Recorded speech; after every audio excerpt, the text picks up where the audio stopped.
Bonjour chers amis, c'est avec un plaisir que je reviens aujourd'hui dans le coaching Ramadan avec le docteur Tamba pour vous accompagner, pour vous aider à mieux intégrer, comme je l'ai dit, l'aspect thérapeutique du jeûne. Et cet aspect thérapeutique vous permet de mieux comprendre tout le fonctionnement qui se passe dans notre corps pendant nos moments de jeûne. C'est vraiment une phase essentielle de purification, de nettoyage, de soins du corps, de guérison. Donc tous ces aspects thérapeutiques doivent être accompagnés par une alimentation appropriée. Et c'est ça qui nous permet aujourd'hui de revenir sur le petit déjeuner, qui est le premier repas du matin et qui est vraiment le repas le plus important.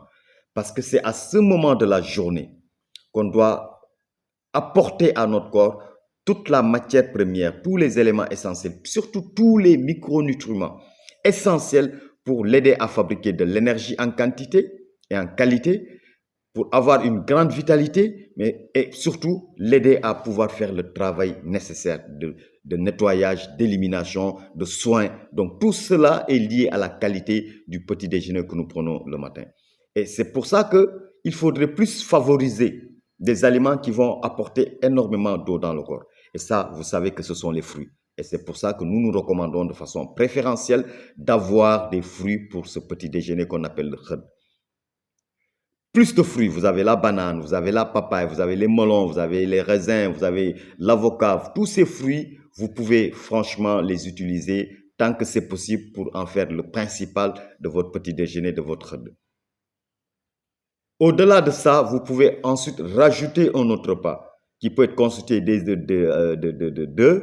Donc, vous pouvez faire une omelette sur le plat, des œufs bouillis ou durs avec un petit morceau de pain. Franchement, l'idéal ici, c'est comment vous aider à réduire la consommation de pain, surtout le matin, parce que le pain ne fait que apporter énormément de sucre dans le corps. Et c'est ça qui fait que vers 11h midi, vous avez vraiment tendance à faire des hypoglycémies qui se traduisent par la fatigue et la sensation de faim. Donc, le principe pendant le mois de Ramadan, c'est comment réduire votre consommation en sucre, surtout dans les aliments hyper sucrés que sont le pain, le riz et la pomme de terre. Donc, comme le matin, généralement, c'est le pain qui est présent, le principe, c'est comment vous aider à réduire la consommation de pain. Mais en priorité, mettez beaucoup de fruits. Beaucoup de fruits, comme j'ai dit, pour franchement, non seulement soulager la digestion, mais surtout ne pas vraiment épuiser votre énergie sur des aliments solides, sur des aliments qui vont malheureusement fatiguer le système. Au-delà de ça, favorisez l'hydratation. L'hydratation, surtout le matin. Buvez le maximum d'eau que vous pouvez pour permettre à votre corps de pouvoir être bien hydraté et pour produire beaucoup d'urine pour maximiser la voie principale d'élimination qui est la voie urinaire. Parce que n'oubliez pas que le Ramadan, c'est en fait, c'est le moment idéal pour l'élimination exacerber l'élimination, maximiser des déchets et des toxines que nous avons accumulés pendant les 11 derniers mois.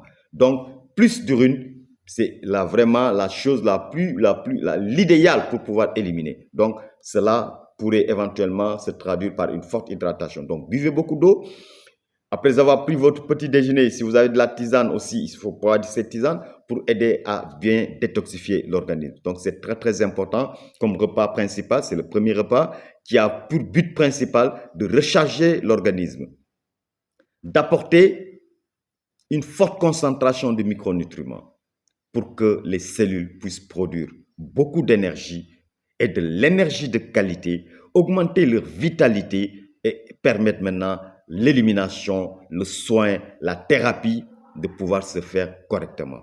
Et c'est ça qui pourra nous permettre à la fin du Ramadan de pouvoir apprécier, de pouvoir quantifier les bénéfices thérapeutiques que le corps nous aura apportés. Franchement, c'est très important. De plus en plus, vous savez exactement que la communication est bien apportée par rapport à l'aspect thérapeutique du jeûne. Il faudrait qu'on en tire le maximum de profit. C'est pas pour rien que Dieu nous a vraiment choisi un mois sur l'année pour qu'on puisse être en abstinence, pour qu'on puisse s'arrêter et amener nos organismes en révision générale, amener nos organismes à pouvoir se détoxifier, se débarrasser de toutes les toxines qu'on a accumulées. Et vous savez, pour ceux qui connaissent ou bien qui suivent, le phénomène de l'autophagie dont on parle, c'est-à-dire que le corps se mange à partir de lui-même.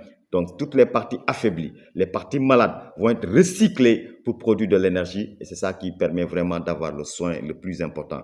Et conséquence, ça permet aussi de faire baisser l'inflammation et je pense que c'est quelque chose qui est très, très, très important à retenir et à intégrer. Merci à vous. À très bientôt pour un autre coaching Ramadan.